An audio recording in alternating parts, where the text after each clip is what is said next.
What's going on, guys? So before we get started on this video, wanted to introduce you guys to possibly the new filming location. I'm gonna have some stuff probably behind me.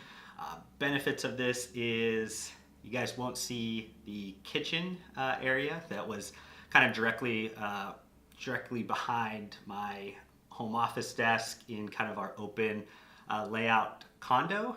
And secondly, you'll get to see that I talk with my hands a lot. If you guys do like this setup, comment below. Let me know what you guys think. Let me know what you think I should have kind of behind me to add some variety. Let's not waste any more time. Let's get into the topic at hand. I'm gonna be doing the kind of like a comprehensive deep dive on the Amazon Accelerator program. So I did a previous video, I think 2 months ago when the program first came out. So if you guys haven't seen that, stop this video, go back and watch that. That gives you more of an overview. And it also was me kind of speculating a lot of the information that the program was gonna have, because at the time, there wasn't a lot of information that Amazon had put out at that time. So if you didn't have access to an early test brand and were able to see that contract, you weren't able to really understand exactly what the Amazon Accelerator program is. 2 months later, I can tell you that I have a lot more information, I have a lot more hard details, and this video is going to go through comprehensively everything around the Amazon Accelerator program, what you get if you are accepted, what's the best chance to get accepted.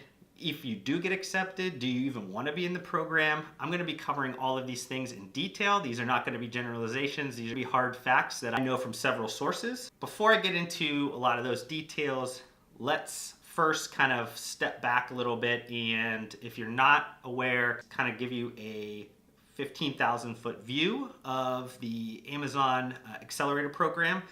This is also kind of known as Amazon's R brands, or Amazon's private label, or Amazon exclusive brands. They kind of go by a bunch of different names, but essentially it's an application-based program. It's essentially for Amazon to have a faster pace of creating private labels. They leverage the expertise of the brand manufacturer, and that expertise hopefully creates more meaningful product launches. And exchange for kind of Amazon leveraging that expertise, they're going to give the approved brand manufacturers some onboarding support, marketing services, a venue to kind of test and learn on the platform. And I'm going to cover all of these, like, not in generalizations. Those are just kind of the 3 areas that Amazon put on their application website. Let's kind of talk about Amazon's obsession with private label.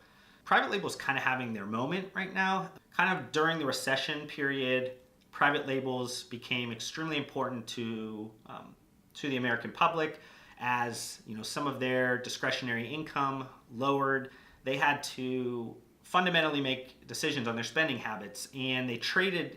They essentially thought they were trading down with private label products, but what ended up happening was consumers realized that these private labels were actually just as well made. They were not kind of the private labels of decades past. These were quality products that were quite honestly made by the same manufacturers of most of the big brands that they're used to buying. There's a lot of macro data that basically affirms the growth rates and how private labels are outperforming branded products overall. And Amazon is kind of going all in on private label. Even before the announcement of this kind of accelerator program, they had about 120 private labels that they buried on their platform. They didn't really let people know that these were Amazon-owned brands. They kind of created pseudo house brands and kind of put them under different names and kind of hid some of the LLCs, so they were hard to find. But different consulting agencies, even myself that have spotted a few and kind of alerted people about them, they've noted that there was about 120 before they started this accelerator program. Now, 2 months into this accelerator program, just in the kind of the categories that I cover with like functional food, functional beverage, and nutritional supplements, sports nutrition.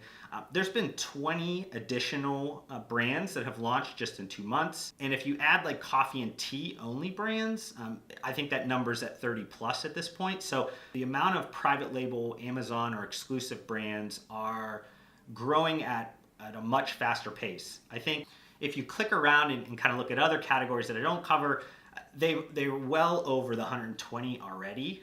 So this program is already kind of achieving what Amazon wanted. And Amazon wants to kind of go all in on private labels because, one, it kind of creates an exclusive experience with products. Amazon has a kind of less risk that a customer is going to switch because that brand that they're used to, especially with some of the fickle CPG categories, they're not going to be able to switch to another brand or another private label from a competitor as easy. And on top of that, private labels usually have a higher margin that's associated with them. And with Amazon's kind of full force push into grocery items, a lot of the net margins surrounding that category is kind of pulling down all of the retail margins, and private labels kind of help prop that up. If you're going to be applying for the Amazon Accelerator program, what gives you the best chance of getting accepted to this program? And this is kind of listed in kind of order of importance.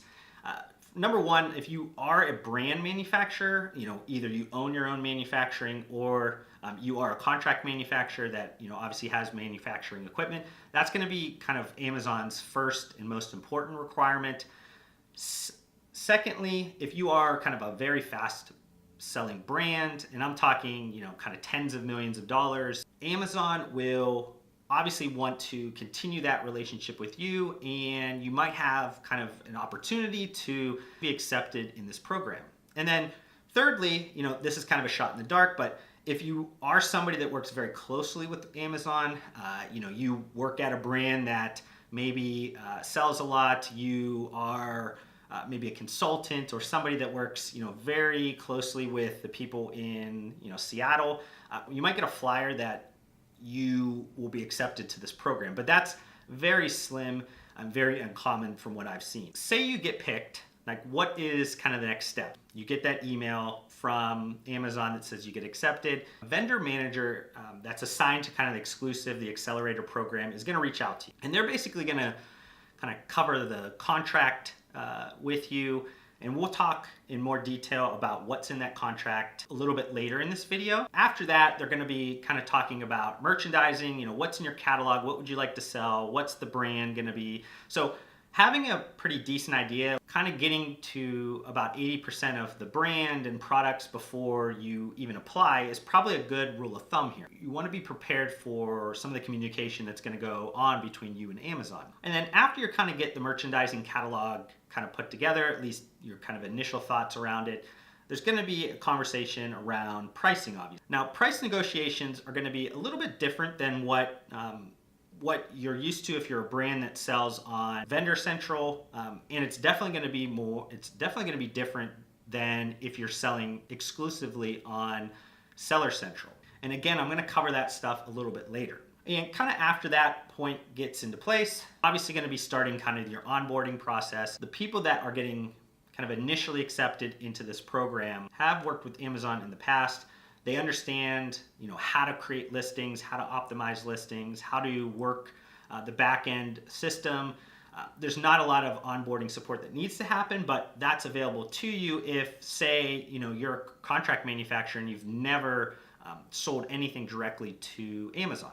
And what I keep alluding to next, what I'm going to talk about, probably the thing that is most interesting to people that are watching this, is what's exactly in this contract. And while I'm kind of going over this contract, we're going to be talking about just kind of the expectation levels. We're going to be talking about value exchanges between the brand creator and Amazon. Also, we'll be talking about the all-important purchasing clause that's in this contract. Being that this program is a little bit unique over most retail private label relationships, there is a a kind of a clause in the contract that Amazon has the ability to purchase the brand that you created that was exclusive on their platform. So let's talk about like what you get for free in the contract. Like what makes this essentially an accelerator? What makes it exciting, and why so many people are applying to this program? I'd say 80 or 90% of the people that are applying blindly applied. They had absolutely no idea what was going to be in the contract.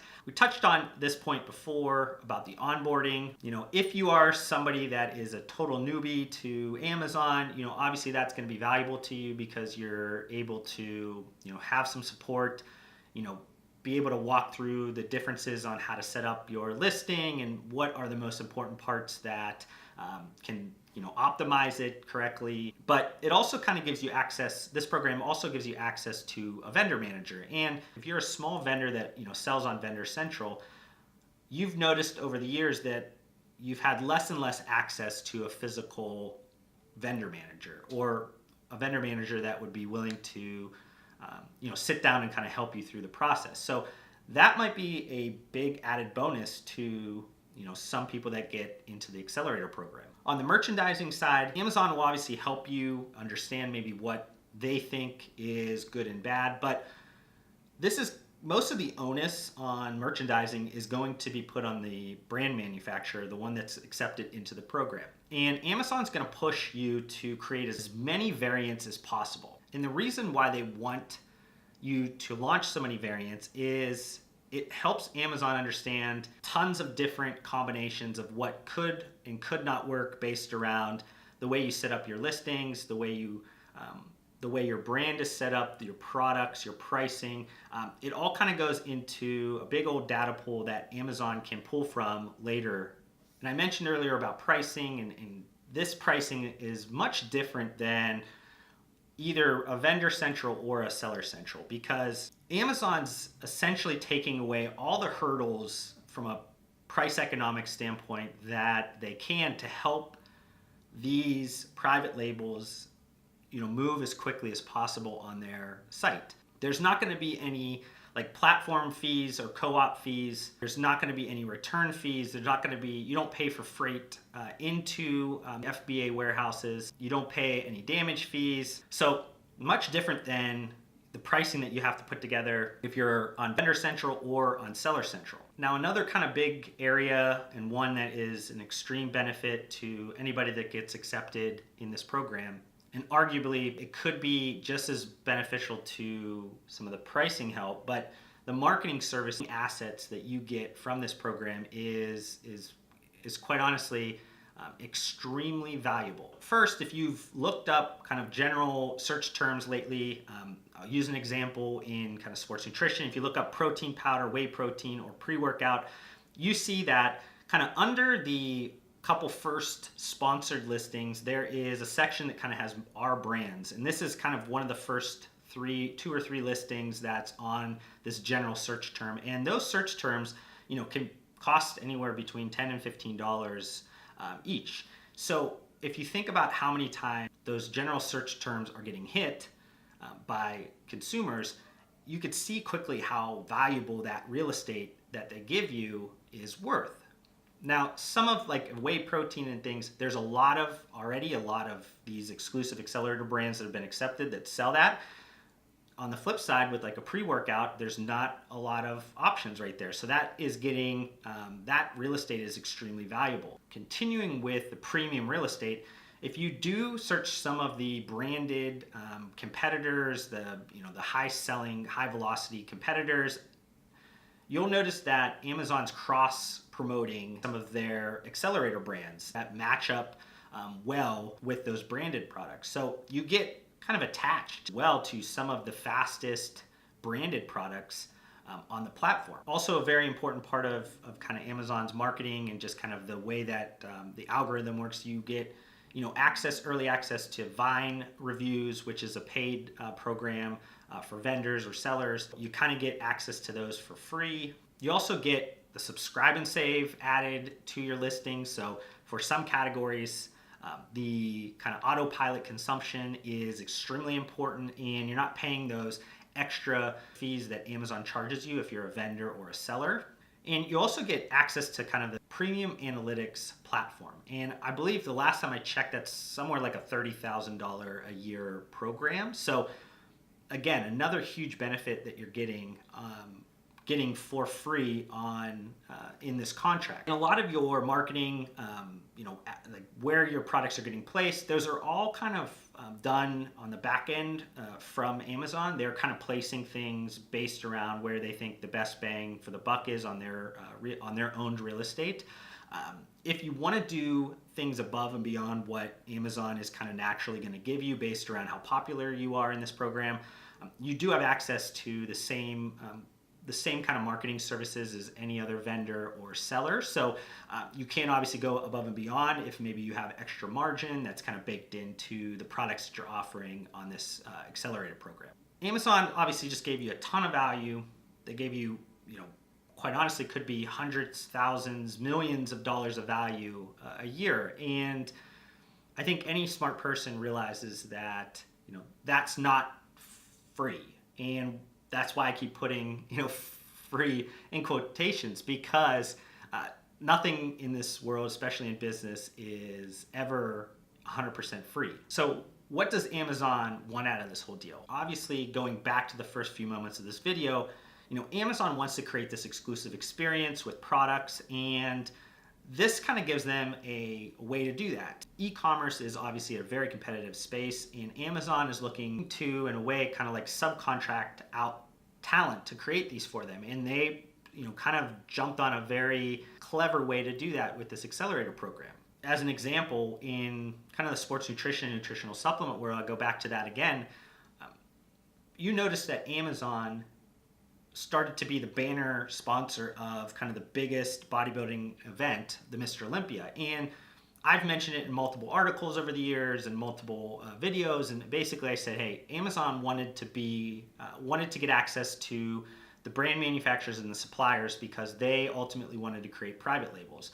Well, this is kind of their way of easily kind of getting access to all the suppliers in the market because, say a few dozen of them that do nutritional supplements and sports nutrition products got in or applied to this program, that's all of a sudden 24 suppliers that you have access to with the decision maker. You can basically source out whatever you want, spec out your private labels, and have them kind of bid on these different projects. But Amazon's initially kind of going in a different direction because they're outsourcing the creation part of it to these suppliers, and it's their ability to weed out like what are the good and bad suppliers, which ones ultimately have the most expertise in the market. With working with so many of these suppliers, touched on this earlier, Amazon's really trying to influence these brand manufacturers, the ones that have been accepted, to create as many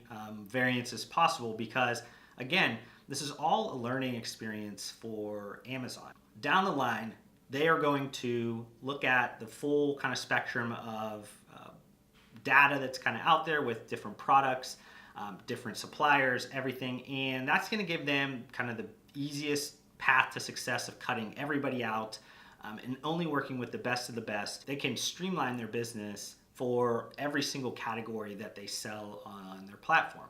In getting to the point where Amazon can streamline their business, they have to obviously pick winners and losers. And there's obviously a purchasing clause that's a part of this contract that Amazon is kind of building in and saying, if you've used all of this value that we've given you and you've succeeded, you kind of rose to the top of your particular category of accelerated exclusive brands, we are going to then purchase that brand from you for a very small number, and I'm talking less than what you could buy a Honda Civic for. They'll essentially kind of continue that brand on, continue to give it support, and kind of move it into more of a royalty agreement with the brand manufacturer. Obviously, if you are a manufacturer, they're going to continue to kind of purchase the products from you. I don't believe that is a kind of a strict requirement. They could obviously spec out your stuff and kind of deal with a different manufacturer, or kind of put it out to bid and maybe make a little bit more money on it if they have a better relationship with another manufacturer. If Amazon wants to purchase this private label, it's important to note that Amazon's buying kind of the brand IP around it, the name, the brand name, the product names, those things, but they're not buying the formula side of things. So if we're talking functional food, beverage, nutritional supplements, the flavor systems, the formula, if it's proprietary or if it's open label, they don't own any of that. You can obviously rinse and repeat that. You can sell it on Amazon at the same time you're selling private label with them under a different brand. You can take that off platform and sell it to Walmart or Costco or whatever else you want to kind of deal with that. So you can obviously take what you learned, and that's one of the other pillars that Amazon kind of talked about, this kind of learning the platform. They're saying, hey, you've learned all this great stuff and you've put this kind of product to market. You've learned, you've gotten feedback off of it. You know that it's a viable product out there. You can kind of take it off platform, do what you want with it. But we own that specific listing. We own that specific brand IP, the product name IP, that kind of stuff. And they'll kind of just pay you a royalty based on that. It's important to note that they're not buying the operations of your business. So obviously all that could be provocative information if you don't know any of that. But to kind of move into my final thoughts and just kind of to wrap this video up, I'll speak from both sides of this, and I'll kind of talk about the brand side first. And the questions that I kind of continuously get is, should I apply to this program? And if you watch my first video, I will continue to say, yes, you should apply to this program. But you should understand now, especially after I put this video out, you should understand the value exchanges, and you should understand, what this idea is or is not worth to you in the kind of the short term or the long term, and kind of also understand, some of the indirect benefits, also in like opportunity costs, that you could obviously be doing other things with this time, that you should obviously put this into a very well thought out analysis. This shouldn't just be this should not be a kind of a willy-nilly decision. If you are a brand manufacturer that understands a category very well, is not just a scale and commoditization type of a manufacturer, honestly, I think there's a lot of opportunity in this program for you. If you look at the private labels that have been accepted, it takes you only a few minutes to realize, like, branding, marketing, positioning, like product creation is honestly not their core competencies. It's how do I create a product that probably has the most margins baked into it, and I'm going to treat this as a cash cow. And the opportunity is that you're going to be only competing for real estate in kind of popularity against those subset of private labels. So you're not kind of put into the same rat race as everybody else. So you could achieve things much quicker if you understand the industry and brand development at a much deeper level. Just kind of on a last final note, I always kind of think about this program most importantly around kind of the learning opportunity that you get with this program. A good majority of clients that I work with, especially in the categories that I work in, like, they're under $100 million brands, and because of that, they don't have every resource available to them to kind of go all in on Amazon, buy up all the marketing, make sure everything is optimized correctly, make sure the product is the best, has the best chance profitability wise to win. And this Accelerator program, this private label program, gives them that opportunity to kind of see, as a test, what happens if I had every opportunity, every resource available to me by Amazon? Could I achieve great things at this? And if you did, and maybe you learn good, bad, ugly, who knows, but you take all of that and you apply that to other brands on the platform, you apply that to other brands and other channels. What's most important in this whole new economy is that you're constantly adapting, you're constantly understanding the changing environment, and you are positioning your brand for the biggest amount of success. And if this is going to be a huge wave, CPG categories that you are a brand owner in, you need to somehow get access to this so you can learn from it. to finish this up, to look at this from Amazon's angle, this is also kind of like an ultimate test for them. They are basically saying, is the machine that we created, this convenience machine that has everything available to anybody and basically gives a consumer best buying experience possible, is that more important than the brand creation, the brand experience, the brand development of these big CPG brands or consumer brands? And Amazon is obviously wants to continue to work with those brands in the interim, but long term, this is kind of a test for them to see if they need them long term. Could they just ultimately create products that are just as great with maybe even the same brands that they're working with on a different division of them? So this is, just kind of a big tug and war with Amazon between them and kind of big consumer brands to understand, who's more powerful, who has the most leverage in this whole situation. And if any time was a good time, maybe right now, with just kind of all the momentum, all the big, massive, dynamic things that Amazon does on a day-to-day basis that's kind of captured our attention. Is this the time where they kind of heat check? They get to test this theory and see, are we the stronger of the two forces? And if not, maybe this is, that one bad decision that ultimately rolls into, the unthinkable, the demise of Amazon. I don't necessarily think that's the case, but it's a question to ponder. But I think we'll end this topic here. Hopefully you guys enjoyed this kind of comprehensive look at the Amazon Accelerator, the private label, the R brand, the exclusive brand, whatever program you want to call it. But if you guys want to support me, hit that thumbs up that's right below. That helps YouTube understand that you guys got some value out of it. And they should spread it to kind of more people that aren't subscribed to me. And I want to thank you guys for taking a little bit of time out of your day. Hopefully you guys got a good amount of value for that time you gave me. But I just want to thank you guys one last time, and I'll see you guys on the next one.